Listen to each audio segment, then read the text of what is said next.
Anthony Collège, vous vouliez réagir pendant le reportage. Ah oui, j'avais vraiment envie de réagir à ce reportage en premier. Parce qu'il y a quelque chose qui m'agace un tout petit peu dans ce reportage, c'est qu'on ne parle pas de l'acteur immobilier, donc du professionnel, régisseur ou courtier. Et comme j'aime bien le dire, c'est que finalement l'acteur, régisseur ou courtier immobilier, il ne fait pas de marché, on n'a pas de baguette magique, on le reflète, même les plus grands.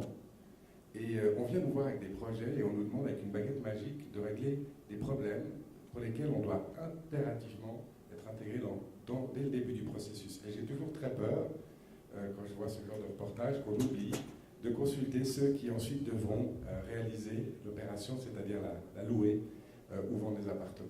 Alors ça n'a pas été le cas dans un des projets auxquels vous avez participé, mais je n'ai pas entendu parler de l'intégration du professionnel d'immobilier dans le processus. C'était un concours, donc les maîtres d'ouvrage ont sélectionné le projet qui leur correspondait le mieux. Donc ils sont intégrés, puis... Les maîtres d'ouvrage n'est pas forcément le gestionnaire ou le courtier. Attention, on vient souvent nous voir des promoteurs qui n'auraient pas dû l'être tout de suite tout seul. On ne commence pas par apprendre le métier tout seul, en général on l'apprend des autres. Et on a parfois des promoteurs qui se sont fait embarquer dans des projets d'urbanistes, d'architectes, et qui viennent nous voir où le projet est terminé, ficelé, et on n'a pas de baguette magique. Oui. L'apprend si vous c'est l'ignorez. les 3 maîtres d'ouvrage qui sont aussi promoteurs, enfin une coopérative, une fondation pour le logement social. Le promoteur n'est pas régisseur, vous le soulignez, Charles Pierre, vous vouliez réagir également? Oui, c'est un projet qui a été conçu de manière très intéressante. On ne peut pas le visiter, hein. Il n'est pas encore réalisé. Et les échos que j'ai, et j'insiste sur le mot écho parce qu'il va rester plus quartier, c'est que les considérations, les exigences financières, réglementaires imposées à Genève font que l'éco-quartier, magnifique comme ça à première vue, est en train de devenir quartier. Donc, je trouve très intéressant de développer une imagerie sur base d'un projet. J'aimerais savoir ce qui va pouvoir être réalisé à la fin.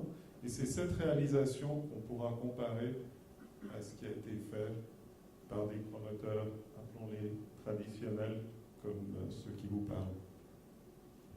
Les concours, c'est formidable parce que ceux qui veulent créer des cathédrales, ils peuvent les dessiner. Puis après, il faut les assumer.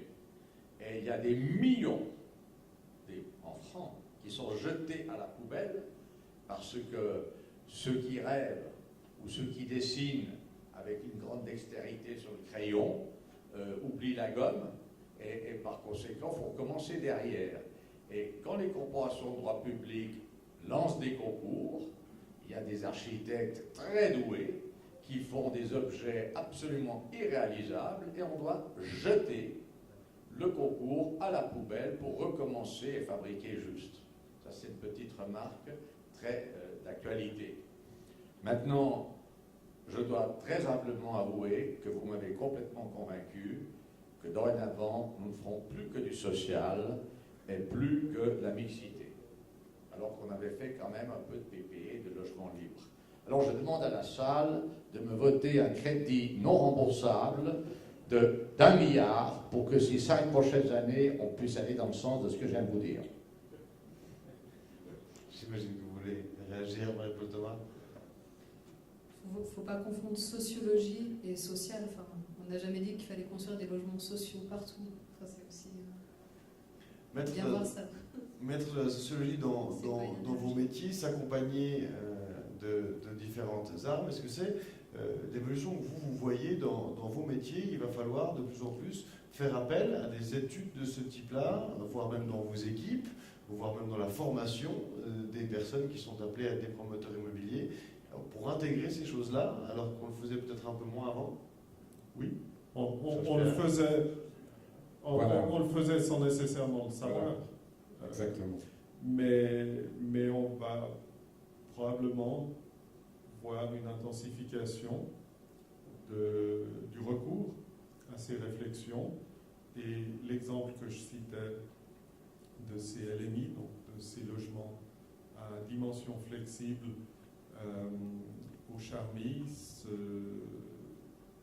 s'est fait dans un cadre dans lequel il y a eu association de réflexion de sociologues. Et c'est une grande majorité de TPE. Non, Madame Thomas a fait un travail formidable. J'ai eu l'occasion de travailler sur vos études dans un dossier. Et non, on ne doit pas se passer des compétences de Madame Thomas et de la réflexion qui est faite aujourd'hui avec des outils et des personnes très compétentes. Simplement, c'est une équipe. Du premier au dernier, peut-être même, intégrer le locataire, on se posait la question, je crois, il y a 2-3 jours dans une conférence, intégrer le futur utilisateur, ça devient très compliqué. Métamorphose souhaite le faire. Après, évidemment, là c'est peut-être la limite, à mon avis, est jusqu'au locataire, jusqu'à l'utilisateur. Il faut se mettre dans sa peau, et grâce à vous, on peut se mettre dans sa peau. Mais le régisseur, le courtier, le développeur, c'est quand même celui qui reflète le marché et qui, tu le disais de manière induite, avait avant tendance à façonner un projet sur ses convictions, et ces convictions, vous devez les partager et les confronter, les challenger à vos études. Une question aussi pour vous, mais juste avant de vous la donner, moi j'en ai une autre. Est-ce qu'on peut faire cela de manière compatible avec, évidemment, le premier but? Vous êtes tous des promoteurs, des entreprises qui doivent générer évidemment un bénéfice et un profit. Est-ce que ce genre d'études sociologiques ou d'appui, est-ce que vous allez pouvoir intégrer ça, ou est-ce que ça va descendre quelque part votre marge? Ça dépend toujours de la dimension du quartier. Évidemment, sur 20 logements, et encore une fois, sur 20 logements, on s'intègre dans un quartier. On ne crée pas un quartier avec 20 logements. On s'intègre dans un quartier, et c'est l'exemple des Beauvresses, où on observe qu'il y a la Casbah, et puis on veut faire un quartier plus élitiste à côté de la Casbah. Je pense qu'il n'y a pas forcément besoin de faire beaucoup d'études particulières. On est dans un quartier qui a une tendance. Et voilà, pour l'anecdote, je crois que c'est probablement quelqu'un du quartier d'en face, parce que la police a dit que c'était probablement Pierre Dupont qui avait lancé la pierre. Oui, allez-y. Oui, juste pour répondre à votre question, effectivement, si on veut avoir des études de qualité, avoir des prospectives qui tapent juste où il faut, il est clair qu'il faut engager un certain nombre de dépenses qui sont prises sur nos marges.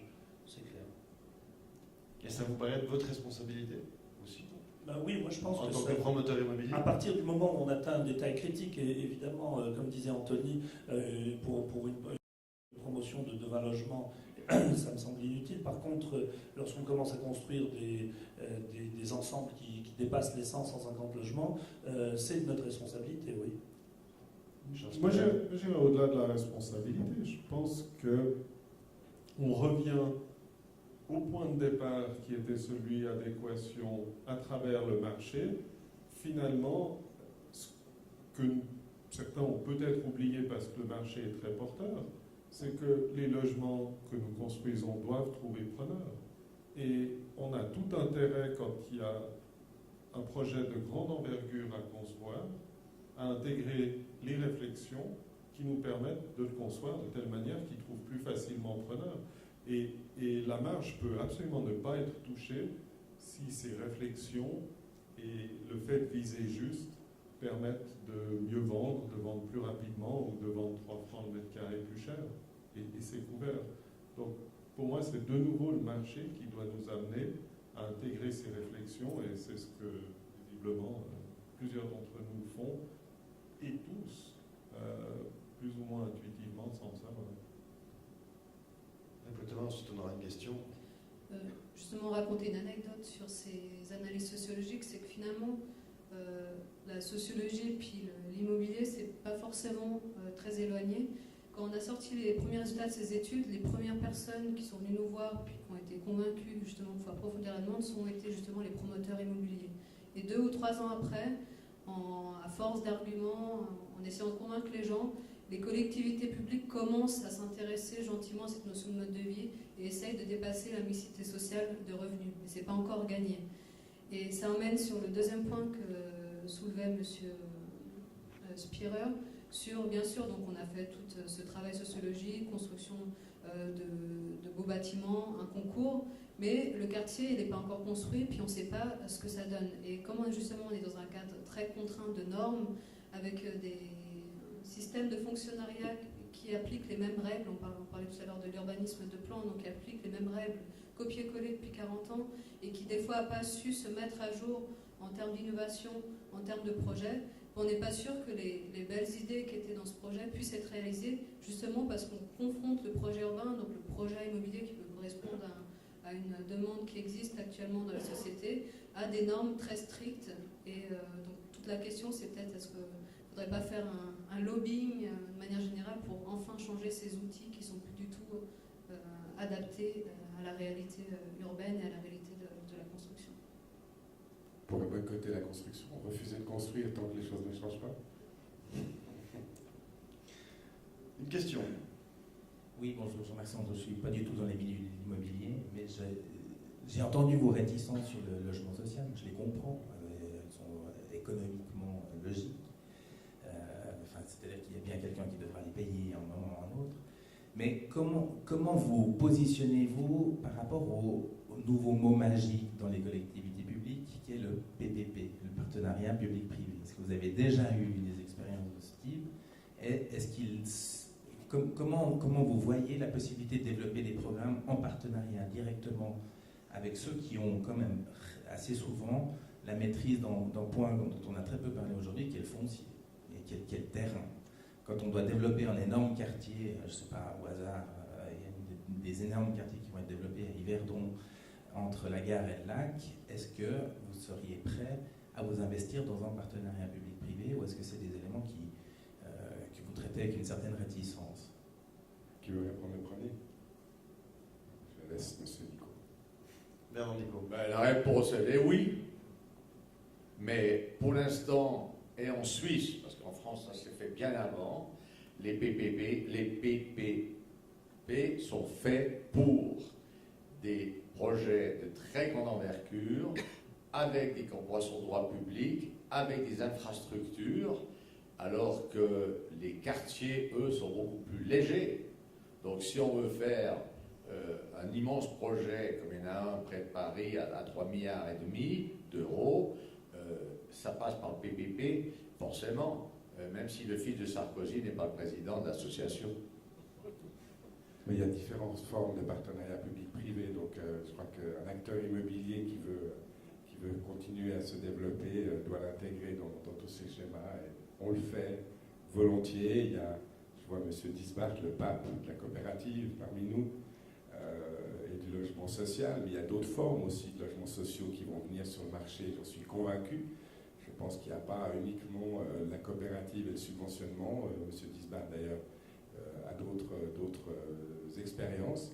Et le DDP, ainsi que les différents modèles de financement et de mise à disposition de terrain, je pense que c'est un peu de l'ingénierie financière immobilière que l'on met en œuvre. Mais encore une fois, je reviens toujours à la taille des projets. On dit tout.